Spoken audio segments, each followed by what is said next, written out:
Hei og velkommen tilbake til Norsk Tolk. I denne videoen skal vi snakke om hvordan du kan forandre livet ditt, steg for steg, ved å endre tankene og følelsene dine. Vi bruker enkle forklaringer og eksempler fra Joe Dispenza for å hjelpe deg å forstå og trene hjernen din på norsk. La oss begynne. Hvordan du kan reprogrammere hjernen din. Kapittel 1. Du tenker som i går, og derfor føler du deg likt i dag. De fleste mennesker våkner og tenker automatisk på sine problemer. Dette skjer uten at vi tenker over det, det bare skjer, dag etter dag. Problemer fører til minner, og minner skaper følelser. Hver tanke om et problem fører deg tilbake til en situasjon som gjorde deg trist, sint eller stresset. Et eksempel. Du husker at noen var frekke med deg. Du føler deg fortsatt såret. Hjernen din spiller gårsdagen om og om igjen som på repeat. Dette skjer hver dag, nesten som om hjernen fungerer som en gammeldags kassettspiller. Samme spor, samme følelse, samme tanke. Løsningen? Du må stoppe denne gamle filmen. Du må bli regissøren i ditt eget liv og begynne å lage en ny film, en ny virkelighet. Kapittel 2. Kroppen din blir vant til å føle seg dårlig. Følelser er ikke bare noe som skjer i hodet. De setter seg i kroppen. Kroppen lærer å kjenne igjen og holde fast ved disse følelsene. Hvis du ofte er stresset, redd eller sint, begynner kroppen din å tro at dette er normalt. Da reagerer du automatisk, uten å tenke over det. Og dette handler ikke bare om følelser. Det handler også om vaner og rutiner. Tenk på hvordan en vanlig dag ofte ser ut for deg.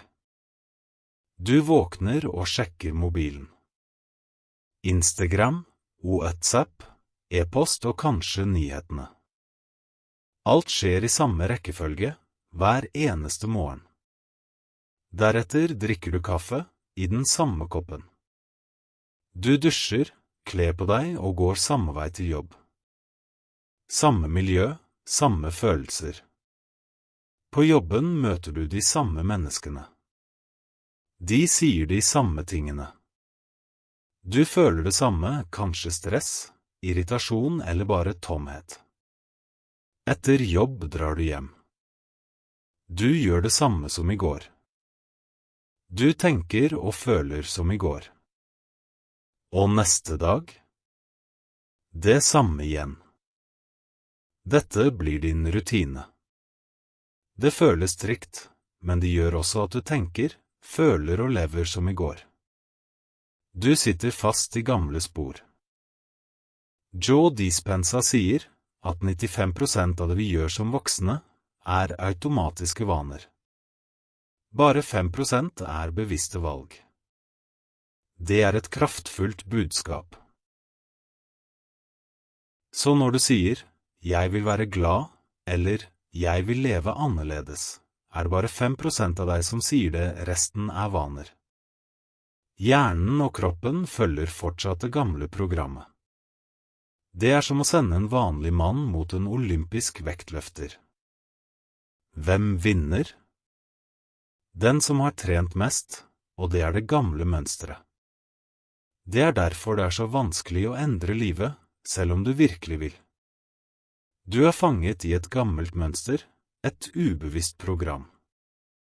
Men det finnes en vei ut, og den begynner med noe enkelt og kraftfullt. Meditasjon. Kapittel 3. Hvordan skape et nytt selv. Nå vet du at du ikke trenger å være fanget i gamle vaner, negative tanker og ubevisste rutiner. Du kan endre deg. Men hvordan gjør man det egentlig? Løsningen er å trene hjernen og kroppen på nytt. Du må lære å tenke nye tanker, føle nye følelser og gjøre nye handlinger, hver eneste dag. Meditasjon er det viktigste verktøyet. Det er ikke noe magisk. Det er rett og slett en metode for å stoppe autopiloten og være til stede i øyeblikket. Meditasjon hjelper deg å sette fokus på det du vil tenke og føle. Du skaper kontakt med det nye selvet, rolig, bevisst og til stede. Slik gjør du, sett deg rolig ned, på en stol eller på gulvet. Lukk øynene, pust rolig. La tankene komme, men ikke følg dem. Hvis du begynner å tenke på noe, legg merke til det og gå rolig tilbake til pusten din. Ikke døm tankene. Start med 5 minutter hver dag. Øk til 10 eller 15 minutter. Ikke stress med å tømme hodet. Det er ikke målet. Du skal bare bli bevisst. Målet med meditasjon er å ta tilbake kontrollen over oppmerksomheten din og ikke la autopiloten styre dagen din som den gjorde i går. Et annet sterkt verktøy er visualisering. Det betyr at du ser for deg hvem du ønsker å være, og hvordan du ønsker å leve. Hver dag. Still deg selv spørsmål. Hvordan vil jeg tenke? Hvordan vil jeg føle meg? Hva slags person ønsker jeg å være i framtiden min? Hva slags liv vil jeg våkne til? Hva vil jeg gjøre i dette nye livet? Se det for deg så tydelig du kan, i hodet ditt. Føl det i kroppen, som om det allerede er sant. Gjenta denne visualiseringen hver dag, til kroppen begynner å kjenne det som ekte. Eksempel, du ønsker å være en rolig person. Se for deg at du sitter på kafé. Du smiler. Du puster rolig. Du føler deg trygg og i balanse. Når du gjør dette ofte, begynner kroppen din å forstå. Aha! Dette er den nye følelsen vi skal lære. Det blir det nye, normale. Tankene dine er hjernens språk. Følelsene dine er kroppens språk. Du må få dem til å jobbe sammen, ikke bare tenke, men også føle. Det er ikke nok å si, jeg vil være trygg. Du må også lære kroppen å føle seg trygg, gjennom pust, ro og bevisste handlinger. I starten vil kroppen protestere. Den forstår ikke det nye språket ennå. Men hvis du er tålmodig og gjentar det, vil kroppen samarbeide. Eksempel, du tenker, jeg er fri. Jeg er verdifull. Og du kjenner varme i kroppen, rolig pust, jevn puls. Skuldrene senkes. Du slapper av. Dette er hjernen og kroppen som jobber sammen for å skape en ny versjon av deg. Det er slik forandring skjer, et pust av gangen. Du har tidligere lært at gamle rutiner holder deg fast. Nå skal du lage nye rutiner, som hjelper deg å bygge det nye selvet ditt. Lag en morgenrutine. Mediter 5 til 10 minutter. Tenk en ny tanke, for eksempel. Jeg er trygg. Gjør en ny handling som bryter gamle mønstre. Det kan være å gå en ny vei til jobb. Eller si hei til en kollega du vanligvis unngår.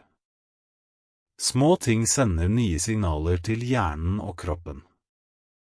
Det handler om å bryte mønstre, bevisst. Hver liten forandring er som et nytt steg ut av det gamle programmet og inn i en ny retning. Skriv en liten dagbok hver kveld. Svar på spørsmål som, hva tenkte jeg i dag? Hvilke følelser dominerte?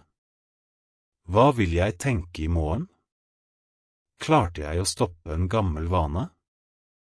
Hva slags følelse vil jeg trene på i morgen? Dette gjør deg mer bevisst, og det skaper forandring. Kapittel 4. Tanker og følelser skaper virkeligheten din. Du har kanskje hørt uttrykket, du blir det du tenker. Det er ikke bare et fint ord, det er faktisk slik hjernen og kroppen samarbeider. Hjernen og kroppen skaper virkeligheten din, hver dag. Tankene dine påvirker følelsene, og følelsene påvirker hvordan kroppen reagerer. Det blir en sirkel. Hjernen din tror på det du føler, selv om det bare skjer i tankene dine. Den vet ikke alltid forskjell på ekte og forestilt virkelighet. Eksempel: du tenker på noe skummelt, hjertet ditt begynner å slå fort.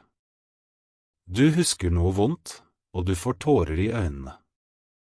Eller du tenker på en god nyhet, og kroppen din smiler.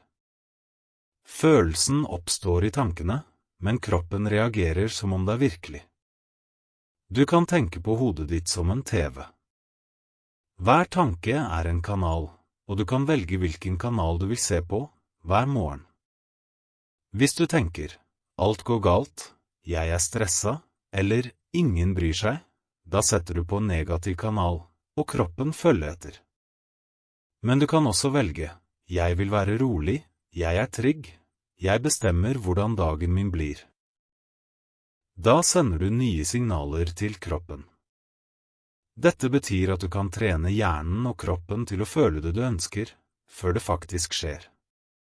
Det er det visualisering handler om. Eksempel: du skal i et intervju. Hver morgen i en uke lukker du øynene og ser for deg at du er trygg, smiler og snakker tydelig. Du gjør dette igjen og igjen. Du føler det i kroppen, og når dagen kommer, så kjenner kroppen seg igjen. Den vet hva den skal gjøre. Akkurat som du installerer apper på mobilen, kan du installere nye tankemønstre i hjernen. De blir til stier hjernen liker å bruke. Jo oftere du tenker en ny tanke, jo lettere blir det. Og jo mer du føler den, jo dypere setter den seg i kroppen din. Joe Dispenza sier, hvis du føler deg rik, trygg og fri før du faktisk er det, da begynner du å tiltrekke deg et nytt liv. Du trenger ikke å vente på kjærlighet for å føle deg elsket. Du trenger ikke penger for å føle deg verdifull. Du kan føle det nå.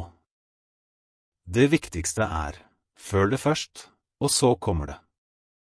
Kroppen reagerer på følelsen og begynner å jobbe med deg, ikke imot deg. Når du føler glede, trygghet eller takknemlighet, skjer det noe fysisk. Kroppen produserer signalstoffer som påvirker immunforsvar, søvn og energi. Tanker og følelser påvirker hvordan du beveger deg, snakker, puster og konsentrerer deg. Du blir bokstavelig talt en ny person, en følelse av gangen. Hva kan du gjøre i dag? Velg en tanke. Eksempel: jeg er sterk. Se for deg hvordan du vil føle deg. Gjenta dette hver morgen i 5 minutter. Gjør det helst før du sjekker mobilen eller leser nyheter. Legg merke til hvordan kroppen din responderer. Endringer kan skje allerede første uke. Oppsummering: tanker og følelser skaper virkeligheten din. Negative tanker gir uro og stress. Positive tanker gir ro, energi og handlekraft. Når du føler det du ønsker, før det skjer, forbereder du kroppen og hjernen på det nye livet. Husk dette. Du trenger ikke vente på det du ønsker for å føle det. Du kan føle det nå, og da blir det lettere å oppnå. Kapittel 5. Fra offer til skaper. Hvordan du kan ta tilbake kontrollen over livet ditt.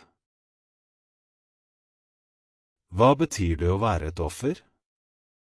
Mange mennesker føler at livet bare skjer med dem. De opplever at andre eller omstendigheter bestemmer hvordan de har det. De sier ting som, jeg er lei meg fordi noen såret meg, eller, jeg er sint fordi sjefen sa noe dumt. Alt skyldes noe utenfor dem selv. Når du tenker sånn, gir du fra deg makten. Du sier egentlig, jeg kan ikke gjøre noe. Andre bestemmer hvordan jeg føler meg og har det. Problemet med å være et offer er at du blir sittende fast i gamle følelser som sorg, sinne og frustrasjon, og du venter på at noe utenfor må endre seg. Du gjentar de samme tankene og mønstrene. Du tror at du først kan ha det bra når andre forandrer seg. Det gjør deg passiv og maktesløs. Eksempel: hvis bare partneren min forsto meg, ville jeg vært glad. Men hva skjer hvis partneren aldri endrer seg? Du forblir ulykkelig. Joe Dispenza sier, du kan ikke vente på at livet skal forandre seg. Du må forandre deg først. Det er du som må starte endringen. Hva betyr det da å være en skaper? En skaper er en person som tar ansvar for egne tanker og følelser, og som aktivt former sin egen hverdag. En skaper spør, hva kan jeg gjøre for å ha det bedre? Eller, hvordan kan jeg tenke annerledes om dette? Det handler om ansvar og valg. Eksempel: noen er frekk med deg. Du kan si, det var ubehagelig, men jeg velger å ikke la det ødelegge dagen min. Du puster dypt og går videre. Å være en skaper betyr ikke late som alt er fint. Det betyr å velge hvordan du vil tenke og føle, selv i vanskelige situasjoner. Fra reaksjon til respons. Et offer reagerer automatisk og emosjonelt. En skaper stopper opp og velger hvordan han eller hun vil svare. Eksempler: sjefen kritiserer deg. Offer sier, han er urettferdig. Skaper sier, hva kan jeg lære av dette? Du snur perspektivet. En venn glemmer en avtale. Offer sier, han bryr seg ikke. Skaper sier, kanskje han hadde en dårlig dag. Jeg kan spørre i morgen. Du gjør en feil. Offer sier, jeg er dum. Skaper sier, alle gjør feil. Jeg prøver igjen. Du gir deg selv rom for læring. Hvordan blir du en skaper i praksis? Først må du bli bevisst. Når du føler noe negativt, stopp opp og spør, hva tenker jeg nå? Spør deg selv, er dette en tanke som hjelper meg, eller skader meg? Hvis ikke den hjelper deg, velg å bytte den ut med en bedre tanke. Velg en tanke du heller vil ha. Bytt ut alt går galt med jeg gjør så godt jeg kan. Eller ingen bryr seg med jeg kan vise kjærlighet først. Tren kroppen til å føle det du ønsker. Vil du føle deg trygg? Sitt med rett rygg og pust rolig. Vil du føle glede? Smil og tenk på noe fint. Ikke vent på at andre skal endre seg. Ikke vent på unnskyldning før du tilgir. Ikke vent på perfeksjon før du er takknemlig, start selv. Kapittel 6. Lær hjernen og kroppen å jobbe sammen. Hvordan tanker og følelser skaper balanse og forandring. Du har lært at tankene dine har kraft. Du har også lært at følelsene påvirker kroppen. Nå kommer det viktigste. Tanker og følelser må samarbeide. Tanker er hjernens språk. Det er slik hjernen gir informasjon. Du kan tenke, jeg er sterk, jeg er trygg, eller jeg kan klare dette. Men hvis du samtidig føler deg redd, stresset eller usikker, da snakker ikke hjernen og kroppen samme språk. Det blir en indre konflikt. Følelser er kroppens språk. Det er slik kroppen uttrykker seg. Du kan føle glede, frykt, trygghet, usikkerhet, ro eller stress, alt gjennom kroppen. Når tanken sier en ting og kroppen føler noe annet, blir det forvirring. Du tenker positivt, men kroppen reagerer fortsatt som før. Tenk deg at tanken din som en datamaskin, og følelsen som wifi. Du kan ha en kraftig maskin, men uten tilkobling fungerer den ikke. Eksempel. Tanken sier, jeg trygg, men følelsen sier, jeg fortsatt urolig. Da det som å være offline, tanken når ikke gjennom.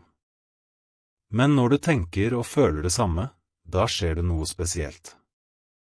Du tilkoblet, og hjernen og kroppen samarbeider. Da kommer endringen. Eksempel. Du skal holde en presentasjon og nervøs. Du sier, jeg rolig, men kroppen svetter, hjertet banker. Den tror ikke på deg, ennå. Hva kan du gjøre?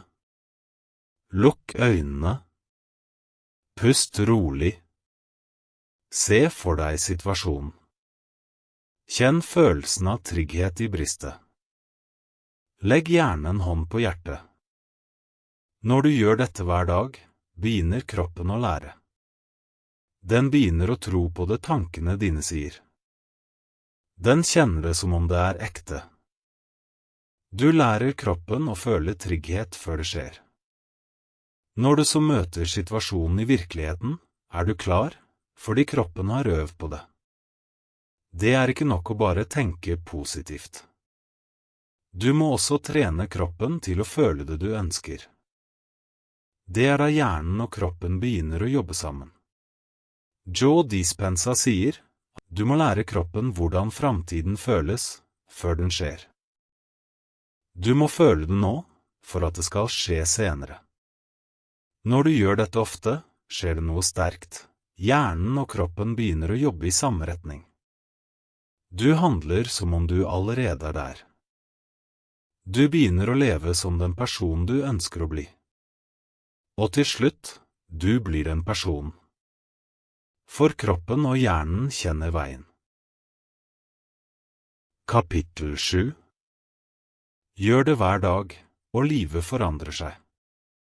Små steg, store forandringer. Du trenger ikke gjøre alt riktig på en dag. Du trenger heller ikke være perfekt. Du trenger bare å være litt mer bevisst i dag enn i går. Virkelig forandring skjer ikke med et trylleslag.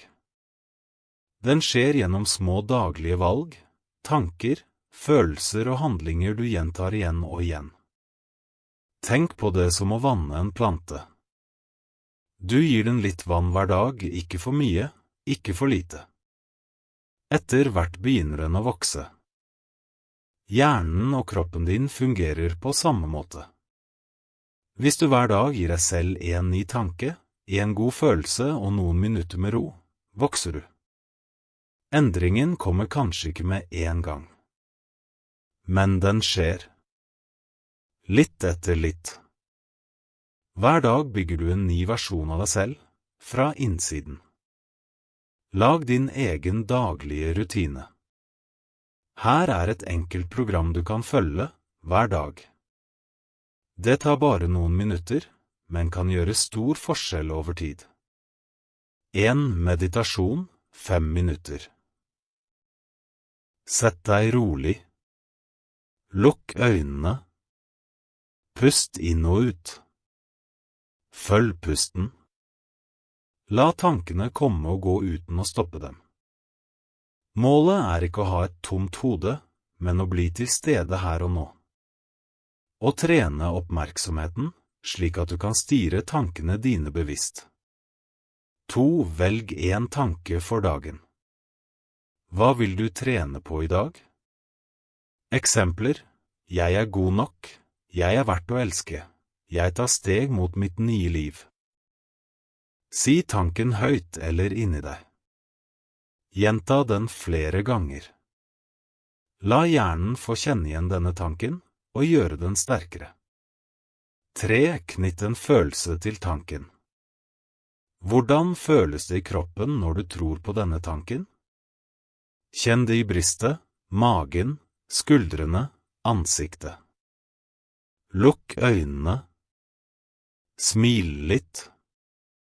Pust rolig. La kroppen lære hvordan det føles å være den nye deg før du går ut i dagen. Etter noen uker begynner du å merke forandringer. Mer ro. Mindre stress. Nye tanker kommer automatisk. Du reagerer annerledes og tar bedre valg. Du føler deg mer som deg selv. Hjernen lager nye koblinger. Kroppen blir vant til nye følelser. Tankene og følelsene begynner å samarbeide. Husk, ingen er perfekt. Noen dager vil du glemme å meditere. Du faller tilbake i gamle mønstre. Det er helt normalt, det skjer for alle. Ikke gi opp. Bare start igjen neste dag.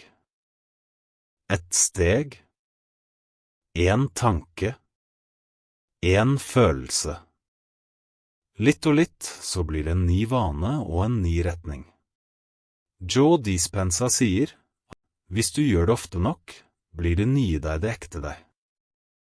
Du trenger ikke å late som. Du blir det etter hvert. Din nye virkelighet begynner i dag. Du trenger ikke vente til alt er perfekt. Du trenger ikke mer kunnskap. Start der du er, akkurat nå. Små steg fører til nye tanker. Nye tanker gir nye følelser. Nye følelser former en ny virkelighet. Det starter med det du gjør i dag.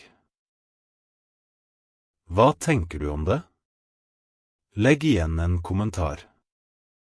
Husk å like videoen og abonner på Norsk Tolk hvis du vil lære mer. Vi sees i neste video.